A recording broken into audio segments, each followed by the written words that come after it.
অন্য ঋতুর চেয়ে শরতের আছে আলাদা বৈশিষ্ট্য।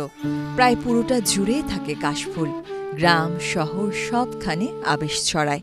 সাদা মেঘের ভেলা আর শুভ্র কাশফুলের অনিন্দ্য সৌন্দর্যে দোলে মন। শরতের শারদ সম্ভার জানান দিচ্ছে প্রকৃতিতে এই সময়টা শুধুই ঋতুরানীর। তাই তো নাগরিক মন হয়ে উঠতে চায় চঞ্চল।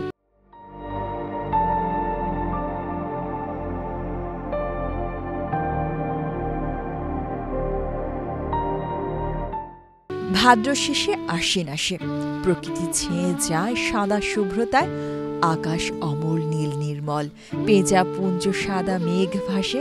প্রকৃতিতে ধূসর কাশফুলের আঁচল, কাশের বনে মেঘের ভেলা ভাসিয়ে নেয় মন। এখানে এসে ভালোই লাগছে, মানে মনটা অনেক খারাপ ছিল, দেখে হয়তো বুঝতে পারছেন।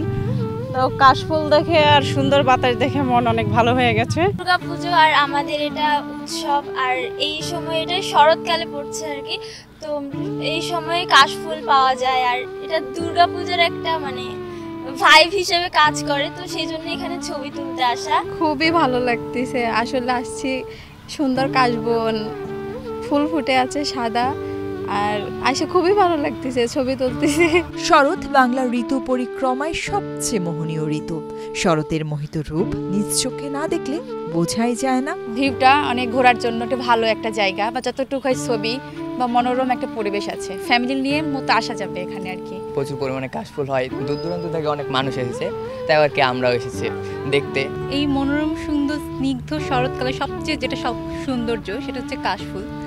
আর আমাদের রাজশাহী ভার্সিটির এত সুন্দর পরিবেশে শরতের কাশফুল আসলে খুবই মনোমুগ্ধকর একটা অবস্থার মতন আমাদের কাছে। আমাদের জেনজি যেটা চলতেছে খুবই, তাদের কাছে তো অ্যাস্থেটিক একটা ব্যাপার ছিলই, আর যেহেতু এটা শুভ্রতা নিয়েই আসে প্রকৃতিতে একরকম, তো ভালোই লাগতেছে। এই ঋতুর আছে অনন্য কিছু বৈশিষ্ট্য। এ সময় মেঘমুক্ত আকাশে শিমুল তুলোর মতো ভেসে চলে সাদা মেঘের খেয়া। চারদিকে আমন ধানের সবুজ চারার উপর ঢেউ খেলে যায় উদাসী হাওয়া। বাংলা সাহিত্যেও নানাভাবে বন্দনা হয়েছে ঋতুরানীর। বাংলা সাহিত্যের সঙ্গে শরতের যে সম্পর্ক সেটা একেবারে আদি থেকেই। আমরা যদি দেখি যে আমাদের রবীন্দ্রনাথ কিংবা নজরুল তাদের সাহিত্যে কিংবা কবিতায় গানে গল্পে শরৎ বন্দনা করেছেন। শরৎকে বলা হয় ষড় ঋতুর তৃতীয় ঋতু, যেটি ঋতুরানী হিসেবে আখ্যায়িত। ফলে আমরা যদি দেখি রবীন্দ্রনাথের পরবর্তীকালে এই যাবৎ যে কবি সাহিত্যিকরা যারা আছেন তারাও কিন্তু শরৎ বন্দনা করে যাচ্ছেন তাদের লেখায়, কবিতায়, গানে। কিংবা আমরা যদি দেখি যে হাল আমলের নাটকগুলোতেও কিন্তু শরতের উপস্থিতি মোটামুটিভাবে আগের চেয়ে বেশি।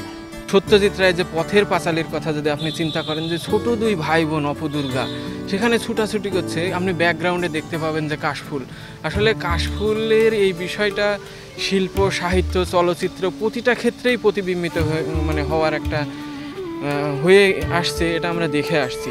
এবং এ কারণেই মনে হয় কবি সাহিত্যিক বা শিল্পী, আপনি যদি শিল্পীদের ছবির কথা বলেন, যখন এই শরৎকালে ওয়াটার কালার যখন করে, জল রং করে, তখন দেখবেন যে এই কাশফুলের মুগ্ধতা তাদের ওই জল রঙের ছবিতে ছড়িয়ে পড়ে। আদিগন্ত সবুজের সমারোহ, এরই মাঝে কাশবন শরতেরই শুভ্রতায় বিলীন হতে কে না ভালোবাসে। তাই তো শরৎ আমাদের কাছে রূপের রানী, বিজয়া লক্ষ্মী আর উৎসবের ঋতু।